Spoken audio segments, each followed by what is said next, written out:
بیوی کو کپڑوں کے بغیر دیکھنا۔ شوہر اور بیوی آپس میں کپڑے اتار کر بالکل ننگے ہو سکتے ہیں یا نہیں؟ بیوی کو بغیر کپڑوں کے دیکھنے کے بارے میں حضور نبی پاک صلی اللہ علیہ وسلم نے کیا ارشاد فرمایا ہے؟ بسم اللہ الرحمن الرحیم۔ رب ذوالجلال کے بابرکت نام سے شروع کرتا ہوں جو دلوں کا حال جانتا ہے۔ حضرت جابر بن عبداللہ سے روایت ہے، انہوں نے فرمایا کہ یہودی کہا کرتے تھے کہ جو کوئی پچھلی طرف سے ہو کر عورت سے اگلی جگہ میں مباشرت کرتا ہے اس کا بیٹا بینگا پیدا ہوتا ہے۔ تو اللہ تعالیٰ نے یہ آیت نازل فرمائی، تمہاری بیویاں تمہاری کھیتیاں ہیں، اس میں تم طرح چاہو آؤ۔ حضرت عائشہ صدیقہ فرماتی ہیں، میں اللہ کے رسول صلی اللہ علیہ وسلم کے ساتھ ایک ہی برتن سے غسل کیا کرتی تھی۔ آپ صلی اللہ علیہ وآلہ وسلم مجھ پر ثابت فرماتے تو میں کہتی مجھے بھی پانی دیجیے۔ پیارے دوستو، اگر آپ ابھی تک ہماری اسلامک فیملی کا حصہ نہیں بنے تو کچھ پل نکال کر چینل کو سبسکرائب کر لیں اور ساتھ گھنٹی کے بٹن دبا دیں۔ اس سے آپ کو دو فائدے ہوں گے۔ پہلا، آپ دین اسلام کی باتوں سے جڑے رہیں گے، دوسرا آپ ہم سے جڑے رہیں گے۔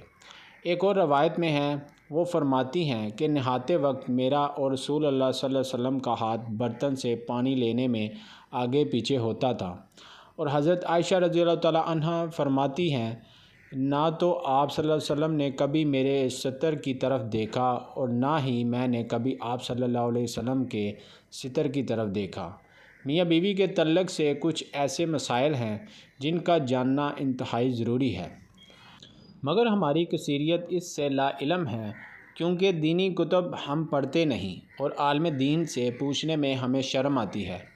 اللہ تعالیٰ بات سے نہیں شرماتا اور حق بات جو قرآن مجید میں کھل کر بیان کیا گیا ہے، میاں بیوی ایک ساتھ غسل کر سکتے ہیں، ان کے لیے ایک دوسرے کے سارے بدن کو دیکھنا جائز ہے۔ شداون امانت نہیں، البتہ شرمگاہ کی طرف دیکھنا خلاف ادب اور ناپسندیدہ عمل ہے۔ خاص جمعہ کے وقت بات کرنا مکروہ ہے، اس سے بچے کے توتلے ہونے کا خطرہ ہے۔ اسی طرح اس عورت کی شرمگاہ کی طرف نظر کرنے سے بھی بچنا چاہیے کہ بچے کے اندھے ہونے کا امکان ہے۔ یوں ہی بالکل برہنہ یعنی بالکل ننگے ہو کر بھی صحبت نہ کریں، ورنہ بچے کے بے حیا ہونے کا اندیشہ ہے۔ حضرت عائشہ صدیقہ رضی اللہ تعالیٰ عنہا نے عرض کیا، یا رسول اللہ صلی اللہ علیہ وآلہ وسلم، عورتوں کو تو بہت سا ثواب مل گیا، مردوں کے بارے میں بھی ارشاد فرمائیے۔ یہ سن کر حضور صلی اللہ علیہ وسلم مسکرائے اور فرمایا، مرد اپنی بیوی کا ہاتھ پکڑ کر مانوس کرتا ہے تو اس کے لیے ایک نیکی لکھ دی جاتی ہے۔ جو مرد پیار سے اپنی عورت کے گلے میں ہاتھ ڈالتا ہے اس کے حق میں 10 نیکیاں لکھ دی جاتی ہیں۔ جب وہ عورت سے مباشرت کرتا ہے تو دنیا مافیہ سے افضل ہوتا ہے۔ جب غسل کرتا ہے تو بدن کے جس پر سے پانی گزرتا ہے اس کے لیے ہر بال کے بدلے میں ایک نیکی لکھ دی جاتی ہے اور ایک گناہ معاف ہو جاتا ہے اور ایک درجہ بلند کر دیا جاتا ہے۔ سبحان اللہ۔ اور غسل کرنے کے عضو میں جو چیز دی جاتی ہے وہ دنیا مافیہ سے بہت بہتر ہوتی ہے، اور بے شک اللہ تعالیٰ اس پر فخر کرتا ہے اور فرشتوں سے کہتا ہے کہ میرے بندے کی طرف دیکھو کہ ایسی سرد رات میں غسل جنابت کے لیے اٹھا ہے اور اس بات پر یقین رکھتا ہے کہ میں اس کا رب ہوں۔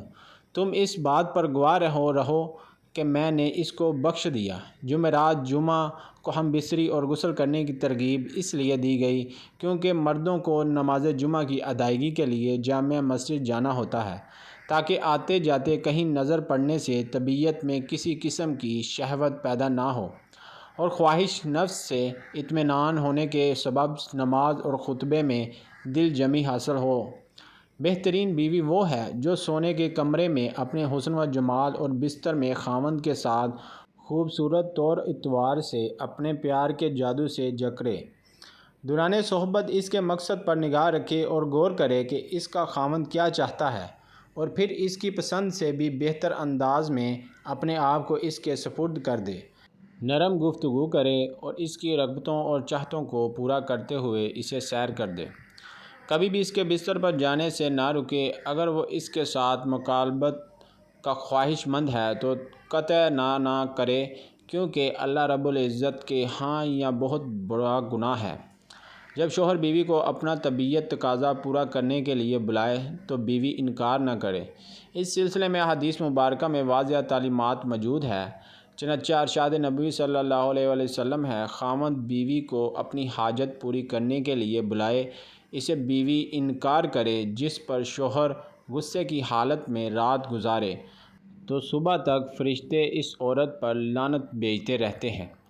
دوسری روایات میں ہے کہ رسول اللہ صلی اللہ علیہ وسلم نے فرمایا، جب شوہر اپنی بیوی کو اپنی حاجت پوری کرنے کے لیے بلائے تو وہ اس کے پاس چلی جائے ہو اور روٹی پکانے کے لیے تندور پر ہی کیوں نہ کھڑی ہو۔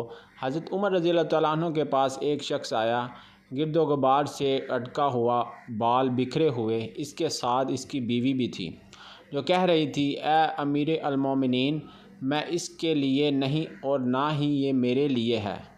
آپ نے جان لیا کہ یہ عورت اپنے شوہر سے نفرت کرتی ہے، اسی لیے آپ نے اس کے شوہر کو حکم دیا کہ وہ غسل کرے اور اپنے سر کے بالوں کو تشویر لے اور ناخن قتل کر لے۔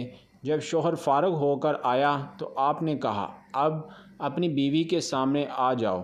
بیوی نے دیکھا تو دم بخود رہ گئی اور نہ پہچاننے کی وجہ سے پیچھے ہٹنے لگی۔ جب پہچان لیا تو اس کا بوسہ لیا اور دعوے سے دستبردار ہو گئی۔ حضرت عمر رضی اللہ تعالیٰ عنہ نے فرمایا کہ تمہیں ان کے ساتھ اسی طرح کا برتاؤ کرنا چاہیے۔ اللہ کی قسم انہیں یہ پسند ہے کہ تم ان کے لیے آراستہ بے راستہ ہو رہو، ایسا تم چاہتے ہو کہ وہ تمہارے لیے ہی بنی سمری ہے۔ حضرت سیدنا امام غزالی رحمۃ اللہ علیہ فرماتے ہیں، جمع یعنی صحبت کرنا جنت کی لذتوں میں سے ایک لذت ہے۔ حضرت جنید بغدادی فرماتے ہیں، انسان کو جمعہ کی ایسی ہی ضرورت ہے جیسے کہ غذا کی۔